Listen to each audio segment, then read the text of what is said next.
প্রধান রাজনৈতিক দলগুলোর মাঝে দিন দিন রাজনৈতিক মতবিরোধ কি প্রকট হচ্ছে, এর থেকে উত্তরণের উপায় কি আলোচনা করব। জুলাই অভ্যুত্থানের যে স্বপ্ন, যেখানে আমরা বলেছিলাম রাজনৈতিক নতুন বন্দোবস্তের কথা, সেই নতুন স্বপ্নটা কতটা পূরণ হলো, রাজনীতিতে কি গুণগত পরিবর্তন এলো, সেই সাথে আলোচনায় থাকবে সমসাময়িক ঘটনা প্রবাহ।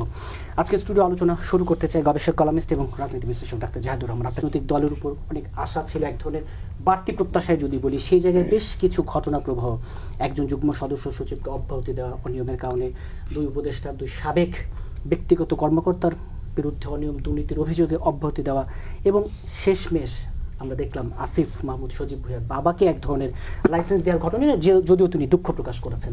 এই পুরো ঘটনা প্রবাহটাকে কিভাবে দেখছেন? ধন্যবাদ। এই ঘটনাগুলো যে এই মাত্র যে ফলাফল হিসেবে সামনে আসলো, খুব আনএক্সপেক্টেড কিছু আমি মনে করি না। মানে এই দলটাকে নিয়ে এই আলোচনাগুলো হচ্ছে একটা কারণে, কারণ আপনাদের মানে রাজনৈতিক দলের কাজ কি, আমরা এইভাবে যদি প্রোডাক্টের মতো বিক্রি করি, আপনি একটা প্রোডাক্ট বিক্রি করেন, একদম খুব ক্রুড ভাষায় বলছি, আপনার একটা রাজনীতি আছে, আপনি রাজনীতিটা বিক্রি করেন, এবং রাজনীতি কি কি জিনিস দিয়ে, এনসিপির রাজনীতিটা পুরোপুরি ঠিক হয়ে ওঠে নাই। ওনারা মধ্যপন্থী বলছেন, কি মধ্যপন্থা আছে, কিন্তু ওনারা কয়েকটা জিনিস সামনে এনেছেন, সংস্কারকে সামনে এনেছেন, এবং একটা জিনিস বারবার বলছেন প্রথম থেকে, সেটা হচ্ছে একটা নতুন বন্দোবস্তের কথা বলছেন। তারা কি বিক্রি করছেন তা আমরা নতুন বন্দোবস্তের কথা বলছি, নতুন বন্দোবস্ত উপহার দিচ্ছি, কিন্তু ওনারা আসলে নতুন বন্দোবস্তের মধ্যে শুরু থেকেই ছিলেন না, কোনোদিনও ছিলেন না, একদিনও ছিলেন না, এমনকি দল হওয়ার আগেও ছিলেন না। যারা মিলে দল হয়েছেন, ধরুন বৈষম্য বিরোধী ছাত্র আন্দোলন এবং নাগরিক কমিটি, মানে ঢাকা শহরের অত্যন্ত এক্সপেন্সিভ একটা কমার্শিয়াল বিল্ডিংয়ে তাদের অফিস হয়েছে, তখনও তারা রাজনৈতিক দলই হয়ে ওঠেননি। তারপর যখন রাজনৈতিক দল হলেন, সেটার বিরাট লঞ্চিং, বিরাট ইফতার পার্টি, নেতারা ঘুরতে যাচ্ছেন বিরাট মোটর বহন নিয়ে, সো কোনখানে তারা আসলে নতুন সেটেলমেন্টের কথা বলেছেন দেখাতে পেরেছেন, অ্যাটলিস্ট দেখিনি। সুতরাং বাকি যে জিনিসগুলো আসলো, ওগুলো দেখার পর এগুলো একেবারেই নতুন কোনো বিষয় না। একটা জিনিস আমি অন্তত অবশ্য জিনিসকে আমি নতুন মনে করি, যদিও বাংলাদেশের রাজনীতিতে এই প্র্যাকটিসটা অলরেডি বিএনপি এবার যথেষ্টই করেছে। কারো বিরুদ্ধে যখন কোনো অভিযোগ হয়েছে, তাকে বহিষ্কার করেছে, তার কাছে শোকজ হয়েছে, তারাও তার বিরুদ্ধে যার অভিযোগ হয়েছে, এগুলো সবগুলো সুস্থ চর্চা, তারা তাকে শোকজ করেছেন এবং সেটার উপর ভিত্তি করে তারা স্টেপ নেবেন। কিন্তু এখানে আমি প্রসঙ্গক্রমে যেহেতু আসলো জনাব আসিফ মাহমুদ সজীব ভুঁইয়ার বাবার যে ঘটনাটা নিয়ে তিনি আজকে দুঃখ প্রকাশ করেছেন, খুব ইন্টারেস্টিংলি যেটা তার বাবার নামে একটা লাইসেন্স হয়েছে, তার বক্তব্য অনুযায়ী, আমি তার ফেসবুকে পড়েছি, তার বক্তব্য অনুযায়ী অন্য একজন কাজ করতে চায় এবং তিনি মনে করেন আসিফ মাহমুদের বাবার নাম দিয়ে একটা লাইসেন্স করলে কাজ পেতে সুবিধা হবে। আমি একটা প্রশ্ন তাহলে করতে চাই, মানে আসিফ মাহমুদের বাবার নামে লাইসেন্স হলে কাজ পেতে সুবিধা হবে কেন? এটা তো পুরনো আকালের কথা। আসিফ মাহমুদরা, এই সরকার, তারা ভিন্ন, নতুন সরকারের কথা বলছেন, এই পারসেপশন তৈরি কেন হবে? আমি তো কোনো কারণ খুঁজে পাই না। তার মানে এই পারসেপশন তৈরি হওয়ার মতো কোনো না কোনো গ্রাউন্ড মাঠে আছে, এবং কনফ্লিক্ট অফ ইন্টারেস্ট উনি স্বীকার করেছেন, আমি তাকে ধন্যবাদ জানাই। কিন্তু একই সাথে তো এই প্রশ্ন আমি করতে চাই, তার বাবা একজন স্কুলের হেডমাস্টার, শিক্ষিত মানুষ, একটা স্কুলের হেডমাস্টার, তার এটা না বোঝারও কি কারণ আছে? নাকি ব্যাপারটা এখন প্রকাশ্য হওয়াতে এভাবে ড্যামেজ কন্ট্রোলের চেষ্টা হচ্ছে? আবার পাল্টা, এই যে ড্যামেজ কন্ট্রোলের যে চেষ্টা করছেন, দুঃখ, তাদের বিরুদ্ধে সুনির্দিষ্ট বা অনেক বেশি দুর্নীতির অভিযোগ আমাদের সমাজে ছিল, আমরা এটা দেখতে পছন্দ করতাম অব্যাহতি না যে তাদের বিরুদ্ধে আইনি প্রক্রিয়া শুরু হয়েছে, দুদক আছে, পুলিশের বিভিন্ন গোয়েন্দা সংস্থা আছে, সেগুলো দিয়ে পদক্ষেপ নিলে আমরা লিস্ট একটা নতুন বন্দোবস্ত দেখতে পারতাম। আসলে এগুলো কিছুই না, তারা এই সব কাছ থেকে সুবিধা নেওয়ার অভিযোগ আছে। একজন তো স্বীকার করেছেন, জনাব হান্নান মাসুদ, যে একজন জামায়াতপন্থী ব্যবসায়ী তাকে গাড়ি উপহার দিয়েছেন, বা জনাব নাহিদ ইসলামও বলেছেন ব্যবসায়ীরা তাদেরকে ফাইন্যান্স করছেন। সো ফাইন্যান্স কেন করেন? আইদার আপনি ক্ষমতায় যাবেন অথবা ক্ষমতায় আছেন। সো এগুলো আপনি বলছেন, কিন্তু এই যে নতুন বন্দোবস্ত বলার কারণে এই জিনিসগুলো আপনি আসলে ডিফেন্ড করতে আর পারবেন না, এটাই হচ্ছে মেইন সমস্যা। আবার ওই বিষয়টা নিয়ে আমি খুব বেশি একটা কনসার্ন না, মানে এটা দেখি, হ্যাঁ, এখানে নতুন বন্দোবস্ত, একটি নতুন রাজনৈতিক দল তারা গঠন করেছে। ভুল ত্রুটি, যেটা জায়েদ ভাই বললেন, যে ভুল ত্রুটি অনেক কিছুই থাকবে, কিন্তু আমি এটাকে গ্রহণ করব না। কারণ কি, এই আন্দোলনকে সামনে, আমরা যে জুলাই অভ্যুত্থানটা হলো, এই অভ্যুত্থানে যারা আজকে এই সরকারের দায়িত্বে আছেন, বিশেষ করে যারা সমন্বয়ক, নাহিদ, এদের মতো, আমি অন্যান্য উপদেষ্টাদেরকে আমি এক কাতারে ফেলবো না, বাট আসিফদের প্রতি আমাদের এক্সপেকটেশন অনেক বেশি।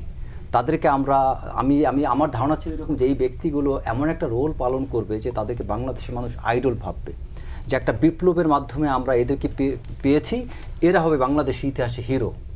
সো সেই মানুষগুলোর দিক থেকে আমি কোনো করাপশন বা এরকম তারা যে বিতর্কিত হবেন, বিশেষ করে দুর্নীতি সংক্রান্ত বিষয়ে, পরিবারে কেউ কোনো কাজে সম্পৃক্ত হবে, তাদের পিএস এপিএস কোনো একটা জায়গায় সম্পৃক্ত হবে, এই টাইপ জিনিসগুলো মোটেই আমরা এক্সপেক্ট করি না। সো আমি আসলে এই বিষয়টি নিয়ে আমি মনে করি কথা বলাটাই একটা ইরিলিভেন্ট বিষয়। বাট আমি যেটা নিয়ে কথা বলতে চাই তা হচ্ছে যেটা আপনার ফার্স্ট যে সাবজেক্ট ম্যাটারটা আজকের অনুষ্ঠানে যে উল্লেখ করেছেন, যে সংস্কার। আমাদের অ্যাকচুয়ালি এই সরকারের কাছ থেকে সবচেয়ে বড় চাওয়াটা হচ্ছে, আমি মনে করি মানে সংস্কার শব্দটা বলতে গেলে আমার নির্বাচনের কথাটা এখানে আগে আসবে। জি, নির্বাচন বিষয়টি একটু আলোচনা করবো, কিন্তু সংস্কারের জায়গাটি থেকে তো এই যে রাজনৈতিক দলগুলো তো আসলে সংস্কারের জায়গাটি আছে। আমি আপনার ওই পয়েন্টে আসছি। এখানে আপনিও করছেন। এখন আমার একটা প্রশ্ন, যে ডক্টর মোহাম্মদ ইউনূস অনেক ভালো করছেন, আপনি he is a super power, চমৎকার এক্সিলেন্ট পারসন, কিন্তু একজন ব্যক্তি সারা জীবন বেঁচে থাকবে না, সিস্টেম বেঁচে থাকে। ডক্টর মোহাম্মদ ইউনূস যোগ্যতা বাড়িয়ে তুলতে পারেন, সব ঠিক আছে, এগুলো ওনার দ্বারা আমাদের করা উচিত এবং দেশটাকে বিশ্বের কাছে নিয়ে যাওয়া উচিত। যেমন আজকে ভারতের মোদি নিজেকে অনেক ছোট মনে করেন ডক্টর মোহাম্মদ ইউনূসের কাছে, যে বিশ্বের দরবারে যদি মোদি যায় আর ইউনূস যায় পাশাপাশি থাকে, মানুষ কিন্তু যে সারা জীবন ডক্টর মোহাম্মদ ইউনূস একটা সিস্টেমের বাইরে যেয়ে সরকারের ক্ষমতায় থাকবেন। আপনাকে তো একটা টেনুর, আমাদের সংবিধানের তো বিষয়গুলো মানতে হবে। আমাদের এখানে কতদিন পর্যন্ত এই সরকার থাকবে এটাকে স্পষ্ট করা উচিত। সংস্কার করবেন আপনি, ফাইন, কতদিন, কোনো কিছু কোনো টাইমলাইন নাই, কোনো ডিউরেশন দেওয়া নেই, কবে সংস্কার শেষ হবে, কী কী সংস্কার করবেন তাও আমরা ঘোষণা করতে পারিনি। সো এখন এরপরে বিষয় হচ্ছে যে সর্বপ্রথম সংস্কারটা হবে নির্বাচন নিয়ে, আমি মনে করি। কারণ হচ্ছে করেছে তারা সেই জায়গায় নেই।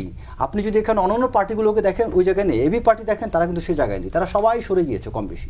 কিন্তু বিএনপিকে আমি জায়গায় ধন্যবাদ দিই, তারা নীতিগতভাবে একটা জায়গায় আছে, নির্বাচন চাই। হ্যাঁ, সো আমি মনে করি সংস্কারটা এখানেই হওয়া উচিত সবার আগে। কারণ বাংলাদেশে শেখ হাসিনার সরকার যতটা অন্যায়, এই যে ফ্যাসিস্টের যে একটা বড় আপনার এভারেস্ট তৈরি করেছিল, এটার মূল কারণ ছিল এই নির্বাচনী ব্যবস্থাটা পুরোপুরি করাপ্টেড ছিল। সো এখন নির্বাচন যে বিশেষ করে প্রধান নির্বাচন কমিশনার, তার কোনো স্টেটমেন্ট আমরা পাচ্ছি না, তার কোনো ভূমিকা আমরা এখানে তার যে একটা জোরালো ভূমিকা, তার তো এখন উচিত চিফ অ্যাডভাইজারের সাথে মিটিং করা, তাদেরকেই করা যে আমি এই টাইমের মধ্যে আমরা নির্বাচন চাই, বা রাষ্ট্রপতির সাথে তার মিটিং করা। তো আমরা কিন্তু কোনো কিছু দেখতে পাচ্ছি না, সব কিছু একটা অন্ধকারের দিকে আগাচ্ছে। এবং আরেকটা বিষয় হচ্ছে কি, যে সত্যিকার অর্থে আপনি একটা দেশের মানে গণতন্ত্র মানে কি, গণ মানে কি জনগণ, তন্ত্র শাসন, মানে কিভাবে গণতন্ত্রটা আপনার এখানে জনগণ তার এই যে ক্ষমতাটা যে পাবে, এটা কিসের মাধ্যমে, মাধ্যমটা হচ্ছে ভোটের মাধ্যমে। এখন আমার সেই ভোট যদি না হয়, সেই ভোটের সংস্কার যদি না হয়, তাহলে জনগণের ক্ষমতার প্রতিফলন হলো না, আপনি ডেমোক্রেসিকে ফেরত পেলেন না।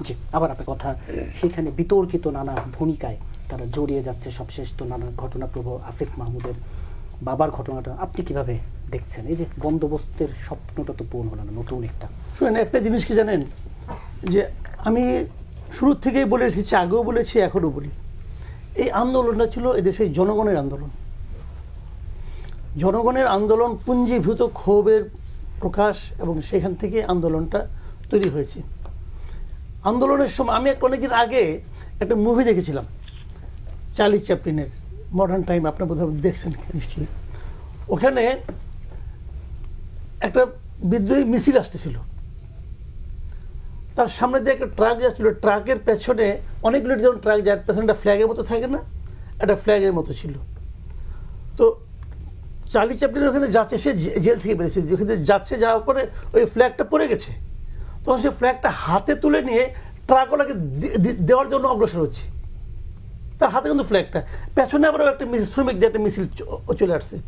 কারণ পুলিশ দেখতেছে যে এই শ্রমিকদের মিছিলে লিড করছে চার্লি চ্যাপলিন, তার হাতে একটা ফ্ল্যাগ, এবং তারা কিন্তু তাকেই ধরে নিয়ে গেছে যে ইউ আর দ্য লিডার। আমি এই জিনিসটাকে হয়তো অতি সরলীকৃত করলাম, কিন্তু ঘটনাটা হলো এরকম, আন্দোলনটা করেছে দেশের জনগণ। আর ফ্ল্যাগধারী ওই সময় কে ছিল, ওই সময় সে ক্রেডিটটা নিয়ে নিচ্ছে যে আমি সেই লোক, অথবা আমি নিয়োগ করব। সে একজনকে নিয়োগ করছে যে তুমি চিফ অ্যাডভাইজার, সে নিয়োগকর্তা হয়ে গেছে। এবং এই নিয়োগকর্তা যখন হয়ে গেছে, তখন সে পুরো দেশের নিয়োগকর্তা হয়ে গেছে। এখন এরে নিয়োগ করে, তারে নামায়, তারে ফালায়, এটা করে। এটা করতে যেয়ে কি হয়েছে, এটা করতে যেয়ে সারা দেশে তাদের এখন ইমেজ সংকট হয়ে গেছে, শুরু হয়ে গেছে। এটাই রিয়েলিটি। তার প্রমাণ কিন্তু আপনি এই বসন্ত উৎসবে পেয়ে গেছেন। পারেন নাই কিন্তু আমরা স্বতঃস্ফূর্ত জনগণ কিন্তু আসে নাই। তারপরে দেখলাম 18 তারিখে দেখলাম উত্তরে একটা মিছিল হয়েছে, যে আওয়ামী লীগের এই ঝটিকা মিছিলগুলো কেন পুলিশ থামাতে পারছে না, তার প্রতিবাদে একটা প্রতীকী লাঠি মিছিল, লোক সংখ্যা ওই ব্লগার সহ হলো 9 জন। অথচ এই উত্তরায় তো মানুষ এদের পেছনে জায়গা দেওয়ার জন্য রাজপথে জায়গা ছিল না। জুলাই আগস্টে যে চিত্র জুলাই আগস্টে আমরা দেখেছি, এদের পেছনেই তো। তাহলে বিষয়টা কি? বিষয়টা হলো ওই আন্দোলনটা জনগণ মনে করেছে এটা আমার কাজ, এটা আমাকেই করতে হবে। আমার সামনে কে আছে, আমার পেছনে কে আছে, পাবলিক দেখে নাই। সে সবাই নিজের কাজ মনে করে রাস্তায় নেমে এসেছে। এখন ওই সময় যে সামনে ছিল সে যদি বলে আমি, তার সঙ্গে ঝগড়া করতে কে আসবে? কেউ আসেনি। কিন্তু এইটা যে আসলে যে সে লিডার নয়, এই 9 মাসে সেটা প্রমাণ হয়ে গেছে ভাই, এটা প্রুফ। এবং এর মধ্যে কি হয়েছে, নানা জায়গায় সমন্বয়ক তৈরি, এখন দেখেন অনেক জায়গায় সমন্বয়ক একটা গালিতে পরিণত হয়েছে। তো আমরা কি এটা আশা করেছিলাম? আরেকটা কথা, এদের কাছ থেকে আপনি যে কথা নাকি জাহেদ বলেন, খুব একটা সিরিয়াস কথা কিন্তু নেপছে। এরা তো সিস্টেম থেকে উঠে আসছে, 15 বছরের একটা সিস্টেম, এরা এই সিস্টেম থেকে উঠে আসছে। তারা হঠাৎ করে এসে নতুন বন্দোবস্ত কেমন করে করবে? হয়নি সেজন্য অনেকে ছাত্রলীগ বলছে আমি বিপদে পেরে ছাত্রলীগ করছি, শেষ মুহূর্তে আন্দোলনে ছিলাম। এই বিপদে পেরে ছাত্রলীগ, অনেক পুলিশের বিপদে পেরে পুলিশ, আওয়ামী লীগের পুলিশ ছিল, অনেক আর্মিও বিপদে পেরে আওয়ামী লীগের আর্মি ছিল। ঠিক সময় তারা তো তাদের ভূমিকাটা রাখছে। এই যে আমাদের বলেন তুমি শেখ হাসিনার আত্মীয় হও, যেটা নাকি আমাদের কোনো বিখ্যাত দার্শনিকরা বলার চেষ্টা করছেন, তুমি আত্মীয় হও অতএব তুমি খারাপ। তো এই খারাপ লোকটা যদি ভূমিকাটা না রাখতো তাহলে আজকে এটা হইতো? শুনেন, আমি একটা কথা বলি, এটা বলে আমি শেষ করি। পৃথিবী বাংলাদেশের প্রেক্ষিতে আমি বলি আপনাকে, রাষ্ট্রের কয়েকটা স্তম্ভ আছে, কিন্তু এগুলি কি কি? ধরেন প্রশাসন একটা স্তম্ভ, জুডিশিয়ারি একটা স্তম্ভ, আর্মি একটা স্তম্ভ, পুলিশ একটা স্তম্ভ। এগুলো কিন্তু স্তম্ভ, কিন্তু কোনো আন্দোলনে বাংলাদেশে সফল হবে না যদি এই স্তম্ভগুলি কোনো একটা স্তম্ভ জনগণের সঙ্গে না আসে। আপনি 91-এ এসে এরশাদ বিরোধী আন্দোলন দেখেন, তখন কিন্তু আরবি তাকে সহায়তা করে নাই, শেষ মুহূর্তে হেল্প করে নাই, করলে এই অবস্থা আসতো না। 96 আন্দোলন দেখেন, প্রশাসন শেখ হাসিনাকে হেল্প করছে, কিন্তু না করলে হতো না। জনগণকে হেল্প করতে হবে, একটা স্তম্ভ লাগে। এই সময় কি হয়েছে, পুলিশ শেখ হাসিনার সঙ্গে ছিল, আর্মি ছিল না। আর যদি বলেন আর্মি না থাকলে হতো না, আপনি নিশ্চিত থাকেন। কাজে এখন সেই আর্মি কিনে আপনি বলছেন না এটা শেখ হাসিনার আত্মীয়, অতএব এখন উনিও তো বলতে পারে এই আর্মি এখন যা আছে তার তো 98% তো শেখ হাসিনা আমলে হয়েছিল, কারণ সব বাতিল করে দেবেন আপনি। যদি এগুলিকে বাতিল না করেন তাহলে পুলিশ আপনি বাতিল করলেন কেন? এলোমেলো হাঁটার কারণে পুলিশের চাকরি নাই, খাওয়ার টেবিলে ঠিক মতো লুকমা তুলে নাই, চাকরি নাই, কেন করলেন ভাই? করলেন এই কারণে আপনাদের মধ্যে কেউ কোনো স্টুডেন্ট মনে করেছে এর চাকরি থাকা উচিত না।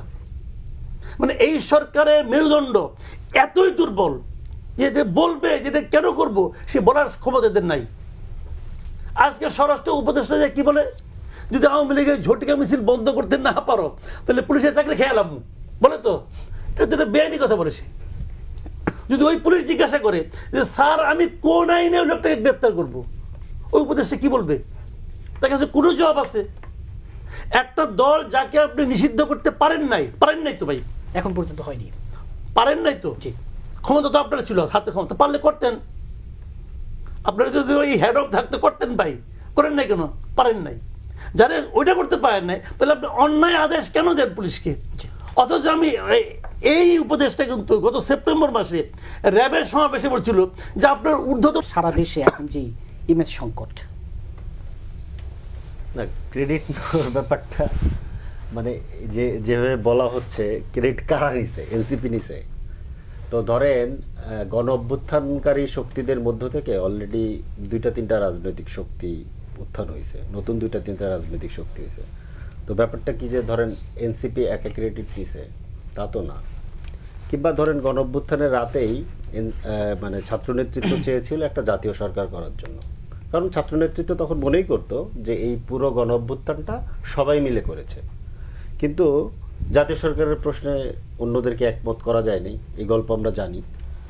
তো তখন তো আসলে দেশে সরকার নেই, একটা সরকার করতে হবে। তখন সরকার করার দায়িত্বটা প্রধানত তখন হচ্ছে, কারণ নেতৃত্ব তখন ছাত্রদের হাতে, তাদেরকে তো একটা কল নিতে হবে। অন্যরা যখন রাজি না, তাকে তো সরকার গঠন করতে হবে, সে সরকার গঠন করেছে। এখন সরকার আবার যেটা গঠন হয়েছে, সেই সরকারটা পুরোটা কি ছাত্রদের কন্ট্রোলে কিংবা এনসিপির কন্ট্রোলে? ব্যাপারটা তো তা না। আরেকটা জায়গা থেকে দেখেন যে বাংলাদেশে হয়েছে কি, আমরা 15 বছর ধরে ফ্যাসিস্ট আমলের মধ্যে ছিলাম, তো রাষ্ট্র, সরকার, দল সব যে একাকার হয়ে গেছিল, আমরা এখনো মনে করি যে ওরকমই বোধহয় আছে। ব্যাপারটা কি আসলেই তাই? মানে ধরেন বাংলাদেশে যে সরকারটা আছে, এই সরকারটা কি রাষ্ট্রকে পুরোপুরি কন্ট্রোল করার মতো ক্যাপাসিটি রাখে? আমি সরকারের পক্ষ নিচ্ছি না, মানে আমরা প্রশ্নগুলো করি। কিংবা ধরেন মাসুদ কামাল ভাই যেটা বললেন যে পুলিশকে এবং আর্মিকে উনি পুলিশের সাথে আপনি যে আচরণ করবেন, আর্মির সাথে কি একই আচরণ করবেন? নিশ্চয়ই না। তো ব্যাপারগুলো হচ্ছে যে জিনিসগুলো আমরা যেভাবে দেখি, যেভাবে আমরা গত 15 বছর কথা বলে অভ্যস্ত, বাংলাদেশে গত 9 মাসের পরিস্থিতি ওই জায়গাতে নাই। বাংলাদেশে অনেক পরিস্থিতি আছে, আমাদেরকে নতুন করে আসলে ভাষা তৈরি করতে হবে, নতুন করে কথা বলতে হবে। মানে বাংলাদেশে ধরে নিলাম যে তর্কের খাতিরে আমাদেরকে অভিযোগ করা হয় আমরা কিংস পার্টি, আমরা সরকারি দল। তাহলে বাংলাদেশের 64 জেলার ডিসি কি এনসিপির? কি মনে হয় আপনার কাছে? এনসিপি তো গঠন হলো মাত্র 1.5 মাস। তার মানে কি আগে থেকে সব জায়গাতে যারা ডিসি হওয়ার মতো উপসচিব পর্যায়ে আছে, সব লোক আগে থেকে আমাদের সেট আপ করা ছিল? নিশ্চয়ই না। তাহলে এই লোকগুলো কার? আমরা খুব পরিষ্কারভাবে জানি যে বাংলাদেশের যে সিস্টেম, এই সিস্টেমের ভেতরে যারা কাজ করেন, এরা কোনো না কোনোভাবে একেবারে বিশ্ববিদ্যালয়ের শিক্ষক থেকে শুরু করা বাইতুল মোকাররমের খতিব পর্যন্ত কেউ না কেউ কোনো না কোনো দলের সাথে থাকেন। আমরা তো দল হিসেবেই নতুন, তাহলে আমাদের লোক কোথায়? আবার সরকারে যারা আছে, সরকারের সবাইকে এনসিপির লোক কিংবা সবাইকে ছাত্র নেতৃত্ব? ব্যাপারটা তো তাও না। এখানে প্রত্যেকটা পাওয়ার স্টেক হোল্ডার যারা আন্দোলনের মধ্যে ছিল, বিএনপি সহ অপরাপর যত স্টেক হোল্ডার, প্রত্যেকে তার মতো করে কিন্তু গত 15-16 বছরে শেখ হাসিনার বিরুদ্ধে অনিয়ম এবং পরিবার প্রীতি যাই বলি না কেন, সেই জায়গায় এখন আপনাদের বিরুদ্ধে অনিয়ম, দুর্নীতিতে জড়িয়ে পড়ার অভিযোগগুলো আসছে। সরকারের বিরুদ্ধে আছে, সরকারের কিছু লোকজনের ব্যাপারে আছে, আমাদের বিরুদ্ধেও আছে। এগুলো অভিযোগের জন্য যথাযথ তদন্ত এবং যথাযথ ব্যবস্থা নেওয়ার জন্য আমরা উদ্যোগ। ইমেজ সংকট, মানে ধরেন তাহলে তো সেই পুরনো ব্যাপার যে ধরেন আপনি লোক ভাড়া করে টাকা দিয়ে লোক আনবেন, অনেক মানুষ হবে, তাহলে দেখা যাবে যে অনেক আপনি ইমেজে আছেন। ব্যাপারটা তো এরকম না। ব্যাপারটা হচ্ছে যে কি বলে যে মানে বাংলাদেশের রাজনীতিতে মানুষ জড়ো করার যে রেন্ট সিকিং পলিসি, এই পলিসিকে ধরে রেখেই যদি আমরা নতুনভাবে রাজনীতি করতে চাই, তাহলে তো ওই রাজনীতিটা হবে না। আমাদের এখানে যারা যুক্ত আছে, মানে সাংগঠনিকভাবে যারা যুক্ত আছে, তারা বেশিরভাগই কোনো না কোনো কর্মে যুক্ত। কিন্তু বেশিরভাগ কর্মে যুক্ত থাকার কারণে, এবং এটা এখন পর্যন্ত ঠিক সাংগঠনিকভাবে গুছিয়ে ওঠেনি, যার কারণে সবসময় আসলে ওইভাবে লোক দেখা যায় না। মানে লোক দেখিয়ে শোডাউন করার, মাসল দেখানোর যে ব্যাপারটা, এটা ঠিক এখনো রপ্ত করে উঠতে পারেনি, কিংবা এটা আদৌ রপ্ত আমরা করব কিনা কিংবা কিভাবে করব, সেইগুলো নিয়ে অনেক আসলে ভাবনা চিন্তার ব্যাপার আছে। মাত্র 1.5 মাস হয়েছে। আরেকটা ব্যাপার হচ্ছে ইমেজ সংকটের যে ব্যাপার, এটাকে আমি পজিটিভলি দেখি। পজিটিভলি কেমন? যে ধরেন ইমেজ সংকট করার চেষ্টা করা হচ্ছে, ধরেন যেটা হয় নাই সেটা বলা হচ্ছে। এতে করে সমস্যাটা যেটা হচ্ছে যে আপনি যে সমাধানটা যেভাবে করতে চান, ধরেন 120 কোটি টাকার হয়তো বা কাগজ কেনা হয়েছে, বলা হয়েছে 400 কোটি টাকার দুর্নীতি হয়েছে, তাহলে আদতেই কত টাকার দুর্নীতি হয়েছে এটা তলায় বের করা কিন্তু খুব কঠিন। কারণ জিনিসটাকে প্রথমেই ফুলিয়ে ফাঁপিয়ে এমন জায়গাতে নিয়ে যাওয়া হয়, এটাকে আসলে মানে তলাটা আর পাওয়া যায় না শেষ পর্যন্ত। এই সংকটটা ধরেন আছে। এখানে আরেকটা পজিটিভ ব্যাপার হচ্ছে যে প্রত্যেকটা ইস্যুতে সবাই আপনার দিকে নজর রাখতেছে। এতে হচ্ছে আপনার ভিতরে একটা সতর্কতা তৈরি হচ্ছে এবং আপনি অলওয়েজ একটা স্ক্রুটিনিটির মধ্যে আছেন। এটা একটা ভালো ব্যাপার। এই প্র্যাকটিস যদি আমরা শুরু করতে পারি, এটার ধরেন আমরা যদি শিকারও হই, এনসিপি যদি এটা শিকারও হয়, বাংলাদেশ অ্যাজ এ নেশন কিংবা অ্যাজ এ স্টেট আমরা যদি এই প্র্যাকটিসটা শুরু করতে পারি, ভবিষ্যতে যে করার জন্যই এই ধরনের কাজ করাটা কঠিন হবে। এটা কঠিন হবে। আরেকটা ব্যাপার হচ্ছে যে মানুষ তো আসলে সব কিছুর মধ্য দিয়েই শেখে, ভুল ত্রুটি এগুলোর মধ্য দিয়েই শেখে। আর নতুন বন্দোবস্তের যে ব্যাপারটা আপনি বলতেছেন যে নতুন বন্দোবস্ত ব্যাপারটা এরকম না যে সব কিছু নতুন। ওইখানে আবার আমি মাসুদ কামাল ভাইয়ের সাথে একমত। আমরা সবাই তো এই সিস্টেমের ফসল। হঠাৎ করে রাতারাতি নতুন কিছু হয় না। আর নতুন বন্দোবস্ত একটা পলিটিক্যাল সেটেলমেন্ট, তো একটা নিউ পলিটিক্যাল সেটেলমেন্টের যে আইডিয়াটা ব্যাপারটা এরকম না যে সব কিছু নতুন হবে, পুরনো কিছুই থাকবে না, ব্যাপারটা এরকম না। তার মানে আবার এটাও না যে যেগুলো মানুষ পছন্দ করে না সেটাকে আমি অ্যাডমিট করব, সেটাও না। বা থেকে যাবে সেটা অ্যাডমিট করবো। আমাদেরকে মানে কি বলে যে এগুলো করার মধ্য দিয়ে, ভুল ত্রুটির মধ্য দিয়ে আসলে এই জিনিসটাকে সেটেল করতে হবে যে আসলেই কোনটা নতুন বন্দোবস্ত, তবে আকাঙ্ক্ষার জায়গাটাতে নতুন বন্দোবস্ত আছে কিনা এইটা হচ্ছে গুরুত্বপূর্ণ। যে আপনি একটা নতুন সিস্টেমের আকাঙ্ক্ষা করতেছেন না, যে বন্দোবস্তটা আছে এই বন্দোবস্তের মধ্যেই বাংলাদেশ চলবে, নাকি আসলে একটা নতুন বন্দোবস্তের মধ্যে আপনি নেবেন। সেইখানে হাজারো জিনিস আছে, হাজারো জিনিস। হ্যাঁ, এটা গুরুত্বপূর্ণ যে ওই জায়গায় যাওয়ার জন্য যে পার্টিটা এই বন্দোবস্তের লড়াইটা লড়বে তার নিজের আসলে নতুন হতে হবে, অন্তত বেশিরভাগ জায়গাতে। খেয়াল করবেন যে বিশেষ সহকারী যেটা বলেছেন, হি ইজ রাইট, যে তাকে একটা আইনের ভিত্তিতে গ্রেফতার করা হয়েছে, এবং এমন না যে তিনিই প্রথম গ্রেফতার হয়েছেন।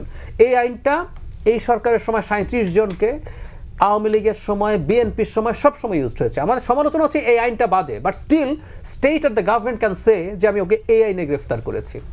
এটা কোনো আইনই না, কিন্তু এই আইনে গ্রেফতার করেছি বলার রাইট আছে।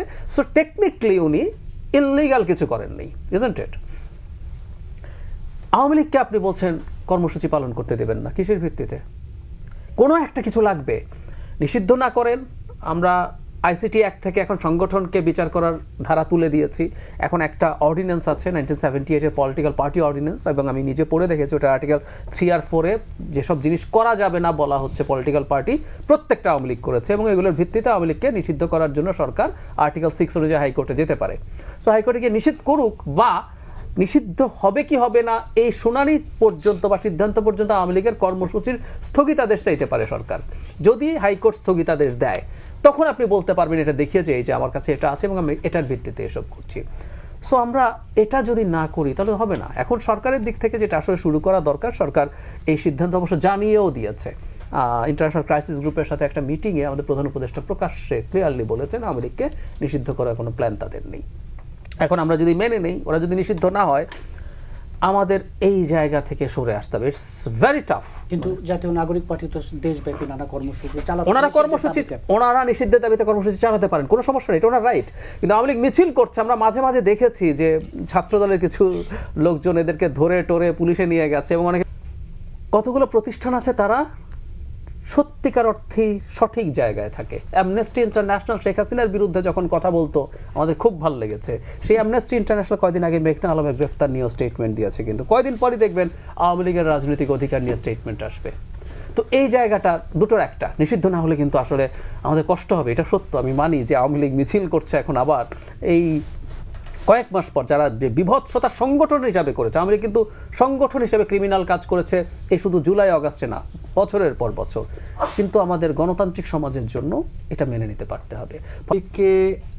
একটা কথা আছে যে আপনার সাথে যখন আপনি একটা ফ্যাসিজম হবে, একটা রেভলিউশন কখন আসে, বিপ্লব কখন আসে, যখন আপনার অনেক বড় ধরনের আপনার যখন একটা জুলুম, অত্যাচার, অবিচার ঘটতে থাকে এবং এটা বছরের পর বছর চলতে থাকে, তখন মানুষ কিন্তু ফুলে ফেপে এমন একটা অবস্থায় তখন বিপ্লব হয়।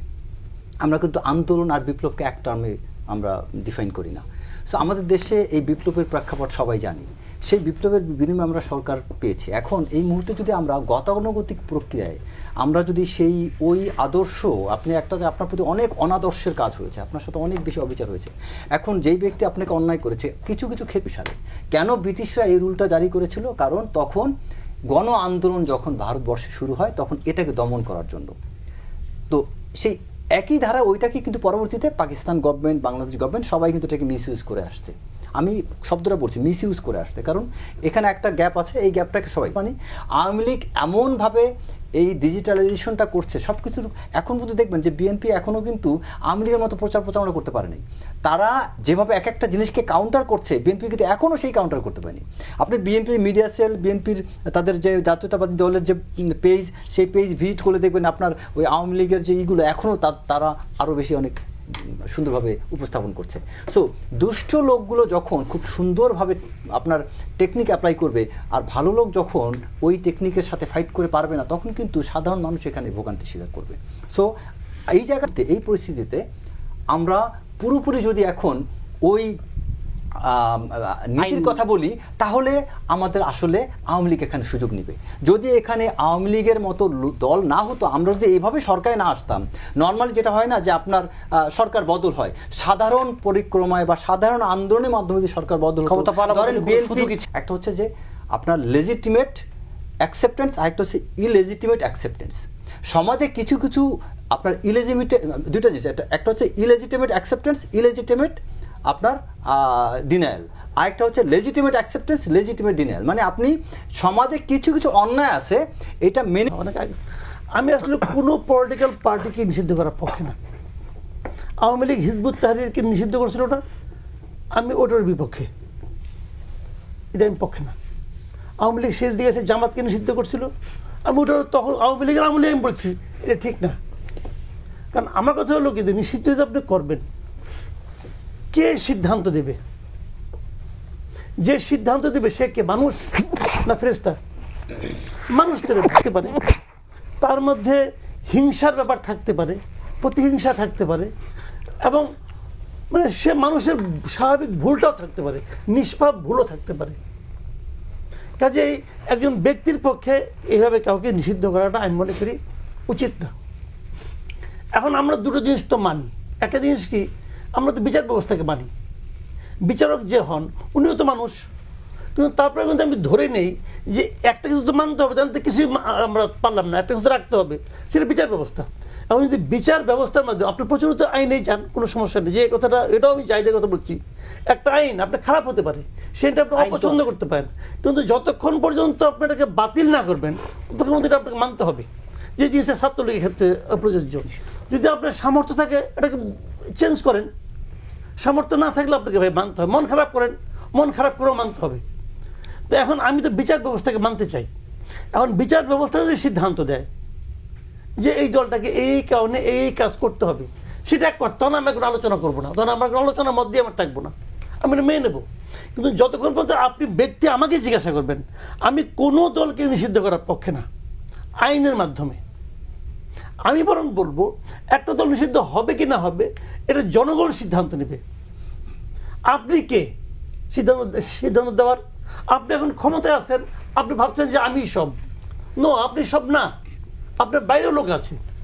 দেশটা তো জনগণের, জনগণ সিদ্ধান্ত নেবে আপনি থাকবেন কি থাকবেন না। আপনি আওয়ামী লীগ ইলেকশন করতে দেন, যে আওয়ামী লীগ ভোট না পায়, আওয়ামী লীগ 10টা-5টা সিট পায়, তো আওয়ামী লীগ এমনি চলে যাবে। কিন্তু একটি গ্রুপ তো বলতে চায় যে এই সিদ্ধান্ত জুলাই আগস্টে হয়ে গেছে, শেখ হাসিনাকে এটা তাদের বক্তব্য। ওই বক্তব্যের সঙ্গে আমি একমত না। আমি তো এটাই বললাম, ওই বক্তব্যের সঙ্গে আমি একমত না। যে গ্রুপটা বলে সেই গ্রুপটা কিন্তু সমস্ত জনগণ যারা রাস্তায় নামছিল সবার এই আপনার মানে কর্তৃত্ব তার হাতে ছিল বলে সে দাবি করে। আমি তো ওটার পক্ষে না। যারা নামছে এদের মধ্যে কি আওয়ামী লীগের কেউ ছিল না? ছিল। আওয়ামী লীগের লোক থাকবে এখন, এখন আওয়ামী লীগের লোক ছিল। যারা নাকি মনে করেন আন্দোলনটা প্রথম ছিল কোথায়, কোটাবৈধ আন্দোলন। আপনি বলেন তো কোটাবৈধ আন্দোলন যখন 2018-তে হয়, তখন আওয়ামী লীগের পোলাপান ছিল না? নুরু কি ছিল? আওয়ামী লীগ ছিল না? সার্জিস কি ছিল? আওয়ামী লীগ ছিল না?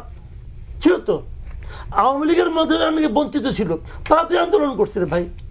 তাদের সঙ্গে যারা মিলছে, যারা সাধারণ মানুষ, গৃহবধূ, স্কুল ছাত্র, এরা কিন্তু মিলছে সামগ্রিক জীবনযাপনের ক্ষোভ থেকে। আওয়ামী লীগ পুরো দেশে এমন একটা ব্যবস্থা ক্রিয়েট করেছিল যে একজন রিক্সাওয়ালার থেকে শুরু করে প্রত্যেকটা পেশার লোক আওয়ামী লীগের উপর ক্ষুব্ধ ছিল। সেই ক্ষুব্ধ লোকগুলি কিন্তু নামছে, এবং সেখানে আওয়ামী লীগের লোকও ছিল। আওয়ামী লীগের লোক কিন্তু আওয়ামী লীগ যারা ক্ষতিগ্রস্ত হয়েছে আপনি দেখেন না কেন, 2023-2024 শুরু দিয়ে দেখেন দেশে যত লোক মানে হয়েছে, মানে মারামারিতে আহত হয়েছে, নিহত হয়েছে, বাড়ি ঘর আওয়ামী লীগের লোকজন আওয়ামী লীগের লোকের হাতে মারামারি করছে, হয়েছে না? তো আওয়ামী লীগের ক্ষতিগ্রস্ত লোক এখানে ছিল। কিন্তু আমি নিষিদ্ধ করার পক্ষে না কেন সেই কথা আমি বলি। আপনি যেমন একটা দলকে নিষিদ্ধ করে দিবেন, এই দলে তো সমর্থক তো অনেক। আপনি দেখেন আওয়ামী লীগ যেভাবে, আওয়ামী লীগ যদি সবচেয়ে কম ভোট পায় সেবারে কিন্তু আওয়ামী লীগ 2 কোটি ভোট পায় 2001-এ যেটা হয়েছিল। আর আওয়ামী লীগ তো ভাই এরকম হঠাৎ করে 5-6 জন দল লোক এসে একটা দল করলো আর আওয়ামী লীগ হয়ে গেলো, তা তো না। আওয়ামী লীগ তো ভাই 3 পুরুষের দল। আপনি চটকে একটা দল আওয়ামী লীগ বলবো তুমি আর ইলেকশন করতে পারবা না, তুমি আর মিছিল করতে পারবা না, তুমি বঙ্গবন্ধু নাম উচ্চারণ করতে পারবা না, তুমি জয় বাংলা বলতে পারবা না, জয় বাংলা বলে পিটাবো। এটা আপনি এখন পিটাতে পারছেন, কারণ এখন আপনার সঙ্গে আর্মি আছে আপনার সঙ্গে, যে কথা বিএনপি বলতো না, আপনি খেলা আছে বিএনপি বলতো, কিন্তু আওয়ামী লীগকে বলতো যে পুলিশ ছাড়া আসেন, দুদিন পরে আওয়ামী লীগ বলবে যে পুলিশ ছাড়া আসেন, দেখেন কি হয়। তো এই লোকগুলি যে আওয়ামী লীগ যে বলে, আওয়ামী লীগ কিসের জোরে বলে? এই দেশে আওয়ামী লীগের অনেক সমর্থক আছে এখন পর্যন্ত। আমি একটা কথা প্রায় বলতাম অনেক সময়, এটা বলাতে আবার অনেকে আমাকে আওয়ামী লীগের দালাল বলা আরম্ভ করছিল। সেটা বলছিলাম যে ভাই আওয়ামী লীগ পাট গাছ না যে টান দিয়ে উঠাই ফেলেন, আওয়ামী লীগ বট গাছ, এর শিকড় অনেক গভীরে। কাজে আপনি 2 দিনের দল এসে যে আওয়ামী লীগকে এই করে দাও, বন্ধ করে দাও, ভাই ফুয়ের উপরে উড়ে যাবেন। This is reality. বাংলাদেশের বাস্তবতা কিন্তু এই যে এখন যে দেখতেছেন আপনি, এটাই না। বাংলাদেশের বাস্তবতা আরো 50 বছর আগে শুরু হয়েছে, 70 বছর আগে শুরু হয়েছে, এবং এই বাস্তবতা আরো 70 বছর 100 বছর চলবে। যত যত অপকর্ম করছে এটার আমরা বিচার চাই দল হিসেবে। এবং এই বিচার চলাকালীন অবস্থায় মানে বিচার চাওয়ার ব্যাপারটা এরকম যে বিচার ধরেন আমি বিচার চাইতেছি কিন্তু রায় আমি ফাঁসি চাই, তো নিষিদ্ধ চাওয়ার ব্যাপারটা এরকম। আমরা কোনো মানে বিচারের রায় কি হবে সেটা তো আমরা চাইতে পারি না, এটা আমরা চাচ্ছি না। কিন্তু এখানে 2টা প্রশ্ন আছে। 2টা প্রশ্ন হচ্ছে, একটা প্রশ্ন হচ্ছে যে আওয়ামী লীগ এখন যে গুপ্ত কর্মকাণ্ড চালাচ্ছে আওয়ামী লীগের লোকজন, আপনারা জানেন যে আওয়ামী লীগের একেবারে ধরেন শেখ হাসিনা থেকে শুরু করে বাইতুল মোকাররমের খতিব পর্যন্ত সব পালায় গেছে। আওয়ামী লীগের নেতৃত্বে এখানে কেউ নাই, আছে কিছু তাদের সন্ত্রাসী বাহিনী।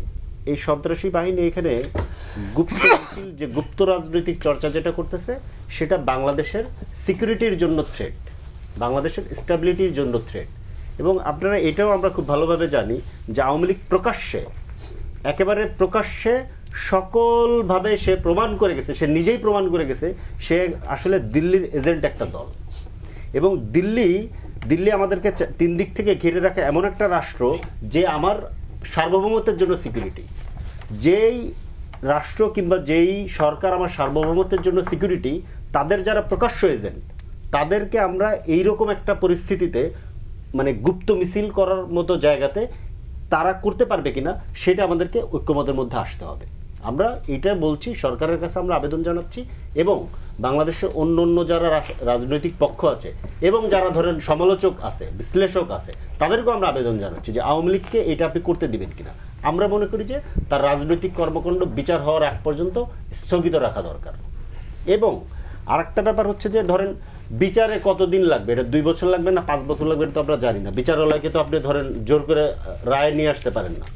আমরা বলছি যে এই চলাকালীন সময়ে তার নিবন্ধন সে নির্বাচন করতে পারবে না, তার নিবন্ধন বাতিল করতে হবে। নিবন্ধন বাতিলের প্রশ্নে অন্য সকল কথা বাদ, একটা পরিষ্কার যুক্তি আছে। গত 3টা নির্বাচন 14, 18 এবং 24 3টা নির্বাচনে আওয়ামী লীগ বাংলাদেশের মানুষের ভোটাধিকার কেড়ে নিছে। ভোটাধিকার কেড়ে নেওয়ার পরে এমনিতেই অন্য সকল হিসাব বাদ, এমনিতেই তার আগামী 3 নির্বাচনে নির্বাচন করারই রাইট থাকার কথা না। এই জায়গা থেকে আমরা বলছি তার নিবন্ধন আপাতত বাতিল করতে হবে বিচার চলাকালীন সময়। আর মাসুদ কামাল ভাইয়ের আরেকটা জিনিসকে মানে আরেকটা পয়েন্টকে আমি একটু রেসপন্স করি, সেটা হচ্ছে যে 2001 সালের আওয়ামী লীগ আর 2025 সালের আওয়ামী লীগ একই জনসমর্থন নিয়ে আছে, এটা ভাবার কোনো কারণ নেই। কারণ বাংলাদেশের মানুষ পরিষ্কারভাবে জুলাই গণঅভ্যুত্থানের মধ্য দিয়ে পরিষ্কারভাবে বাংলাদেশের মানুষ ইন্ডিয়াকে লাল কার্ড দেখিয়ে দিয়েছে, আওয়ামী লীগকেও লাল কার্ড দেখাইছে। অতএব মনে করার কোনো কারণ নাই যে দিল্লির লেসপেন্সারগিরি যারা করবে তারা এখানে এসে আবারও সেই জনসমর্থন পাবে, এটা হবে না। এবং এটা আমাদেরকে মনে রাখা লাগবে যে ধরেন যখন বিডিআর এবং বিএসএফ এবং বিজিবির মধ্যে যখন টেনশন হয়েছে বর্ডারে, আমাদের লোকেরা কিন্তু খালি হাতে গিয়ে বর্ডারে দাঁড়ায় গেছে। তো এই যে জায়গাটা, এটা এই লোকদেরকে টপকায়ে বাংলাদেশ করতে চাই না। আর অপরাধ করলে ডিনায়াল করি, এটা প্রায় অনেক রাজনৈতিক দলই এটা করে।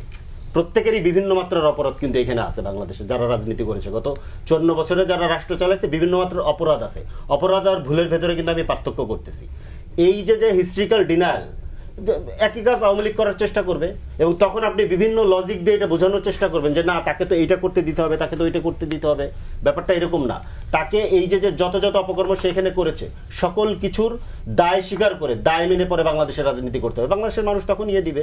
মানে ব্যাপারটা এরকম না যে তুমি আসলা রোজ চলে গেল, তুমি জুলাই গণহত্যা চালাইছো, তুমি বিডিআর হত্যাকাণ্ড করেছো, তুমি লক্ষ লক্ষ কোটি টাকা পাচার করেছো এখানকার মানুষের, তুমি গুম খুন ক্রসফায়ার এমন কোন অপরাধ নেই সে করে নাই, তাকে আবার আমাকে এখানে রাজনীতি করতে দিতে হবে। This is called democracy. এটাকে ডেমোক্রেসি বলে। এইটা আমাদেরকে ভাবতে হবে যে ডেমোক্রেসির মানে কি। আপনি কি খুনিকে খুনির সাথেও ধরেন বসবেন, খুনির সাথে পরিমাণে অপরাধ করছে, যার তার যে সংখ্যা, এই তালিকাটা বের করলেই আপনি তখন জনগণে বলবে ওরে রেখে দে। কারণ আমাদের সমস্যা হচ্ছে যে আমরা অনেক অপরাধীদেরকে ছেড়ে দিয়েছি, আমরা শাস্তির আওতায় আনতে পারিনি। এগুলো করার কারণে আজকে মানুষ হতাশা থেকে অনেকে কিন্তু কথা বলছে যে দলকে ব্যান করে দাও।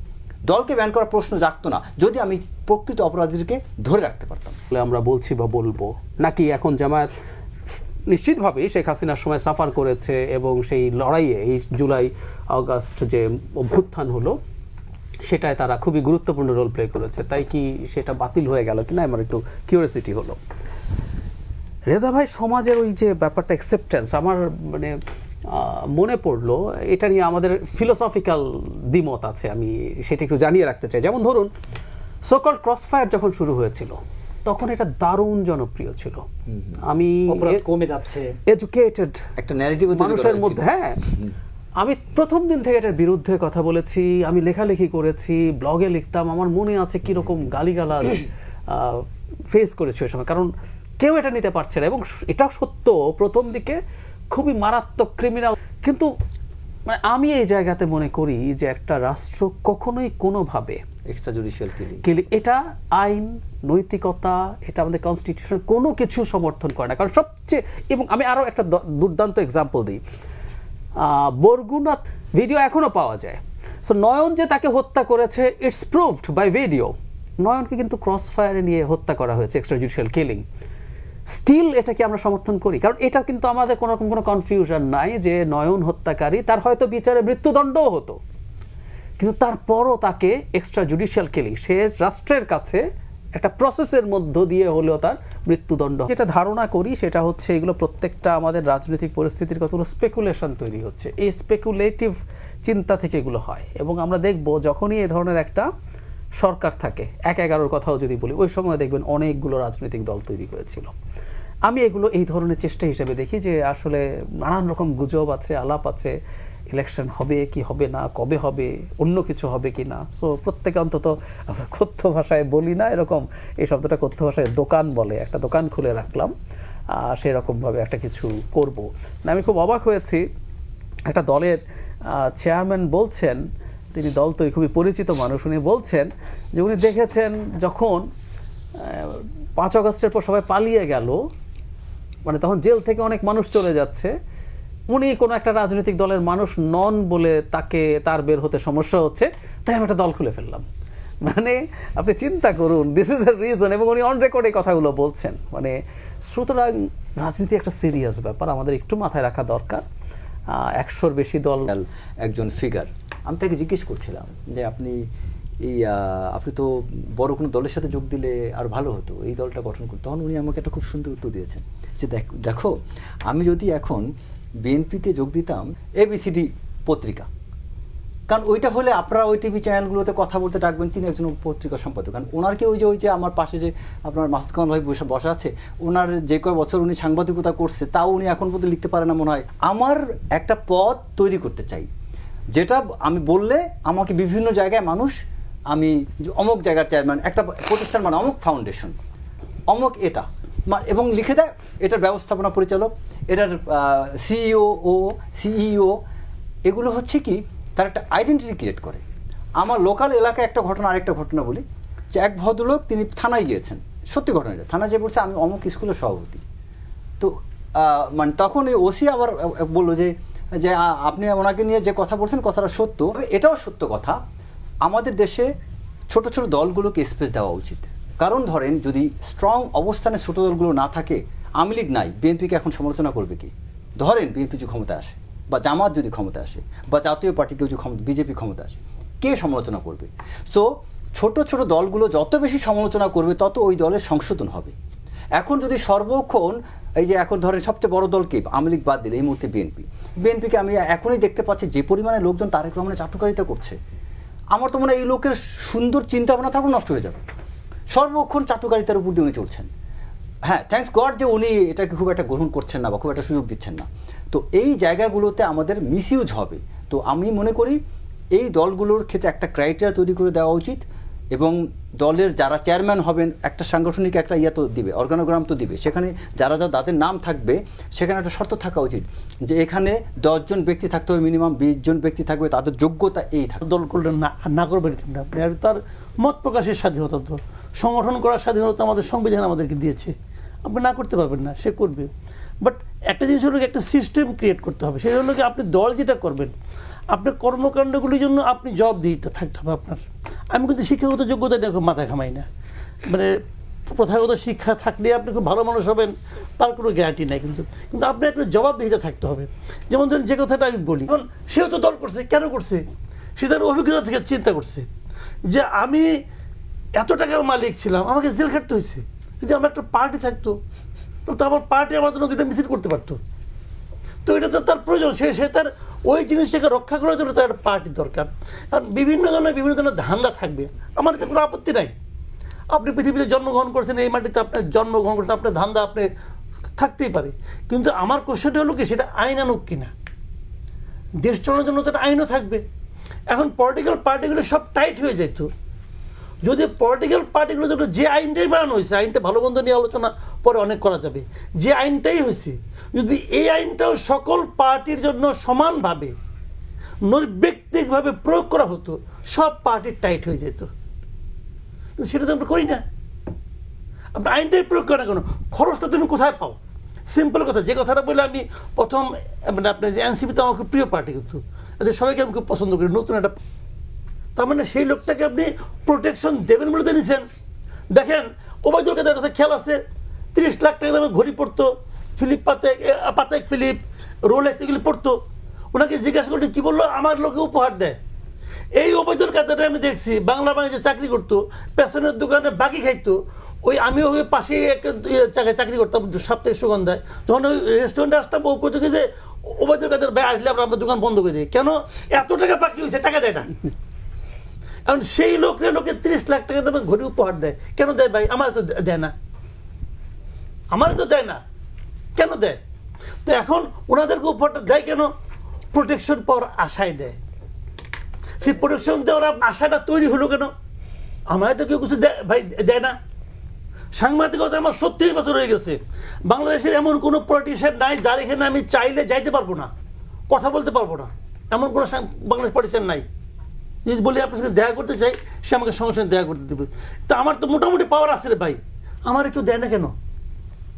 দেয় না কেন? পাওয়ার দেখে দেয় না, আমার কাছ থেকে সেই প্রত্যাশা তারা করতে পারে না বলে দেয় না। জানে এর কাছ থেকে কিছু পাওয়া যাবে না, যার কাছ থেকে জানে পাওয়া যাবে তাকেই দেয়। এই হান্নান মাসুদ ভালো কথা করে মনে হয় কাঁদতেছে, সে কাঁদতে কাঁদতে বলছে যে তার বাড়িটা হলো ওই তাদের এলাকার সবচেয়ে দরিদ্র বাড়ি। এখন শুনি না 5 তলা ফাউন্ডেশনের ঘর হচ্ছে, এখন উনি 1.5 কোটি টাকা গাড়ি চলে, ওনাকে জামাতের একজন দেয়, কেন দেয়? তাহলে কি উনি জামাতের লোক হিসেবে এটা জয়েন করছে, নাকি জামাতের আদর্শ মানে, নাকি জামাতের ওই ব্যবসায়ী করে হেল্প করবে বলে দেয়? কেন দেয় রে ভাই? আমরাই তো দেয় না। তো এইগুলি, এই হলো কি পলিটিক্স। এই পলিটিক্সটাকে আমরা ঘৃণা করি। যখন এই দেশের সকল মানুষ এই ধরনের পলিটিক্সকে ঘৃণা করতে শিখবে, তখন এখানে নতুন বন্দোবস্ত তৈরি হবে। শতফুল ফুটুক, এটাতে আপত্তি নেই, কিন্তু ব্যাপারটা হচ্ছে কি, বাংলাদেশের রাজনীতিটা ব্যবসার থেকে বড় ব্যবসা, এটাই হচ্ছে বাংলাদেশের পুরনো বন্দোবস্ত। তো এইখানে ধরেন আমরা শত আলাপ করি, শত না, আমি একটা পয়েন্টে আলাপ করি, একটা পয়েন্টকে ঠিক করার জন্য বাংলাদেশের যা যা চেঞ্জ করা দরকার সেটা যদি করা হয় তাহলে আসলেই নতুন বন্দোবস্ত হবে, যেটা এনসিপি তার ঐক্যমত কমিশনে সে যে প্রস্তাব দিয়েছে, সেই প্রস্তাবের 20 নম্বর পয়েন্টে আছে, আপনি পরে দেখে নিতে পারবেন।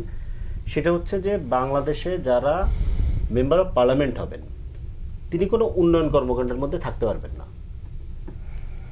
এই ব্যবস্থাটা করতে হবে। উন্নয়ন কর্মকাণ্ড করবে স্থানীয় সরকার, উন্নয়ন কর্মকাণ্ড করতে পারবে না, এবং তাকে কি করতে হবে, তার 14 গোষ্ঠীর সম্পদের হিসাব দিয়ে পরে পার্লামেন্টে যেতে হবে। এবার অটোমেটিক বন্ধ হয়ে যাবে। তার মানে হচ্ছে যে মানুষ এইটার জন্য করে, এটা সবটা আমরা জানি, কেন করে এটা আমরা জানি, কিন্তু বন্ধ করব কিভাবে সেটা হচ্ছে প্রশ্ন। বন্ধের জায়গাটা হচ্ছে যে রাজনীতি করে ধান্দা করা যাবে না, রাজনীতি করে পয়সা ইনকাম করা যাবে না, রাজনীতি ব্যবসার থেকে বড় হইতে পারবে না। ব্যবসা একটা আলাদা জিনিস। এখন দেখেন ব্যবসায়ীকে মানুষ গালি দেয় কেন? কারণ হচ্ছে যে ব্যবসায়ী বলতে আমরা যাদেরকে চিনি এগুলো তো লুটেরা, লুটপাট করে, পাচার করে। এবং বাংলাদেশে হচ্ছে গিয়ে ধরেন ব্যবসার থেকে লুটপাট করা হচ্ছে ইজি, কারণ আপনার পেছনে যদি রাষ্ট্র ক্ষমতা থাকে তাহলে আপনি লুটপাট করতে পারবেন। তো রাষ্ট্র ক্ষমতাকে ব্যবহার করে লুটপাট করার যে আয়োজন, যে বন্দোবস্ত, এটাকে চেঞ্জ করার জন্য ওইটা করতে হবে। ওইটা করতে গেলে যা যা যা যা করা দরকার, এই সব কিছু মিলিয়ে আসলে রাষ্ট্র সংস্কার। ওইটা করতে গেলে, যেটা আমি বললাম, ওইটা করতে গেলে যা যা যা যা করা দরকার সবকিছু মিলিয়ে রাষ্ট্র সরকার, এবং ওইটা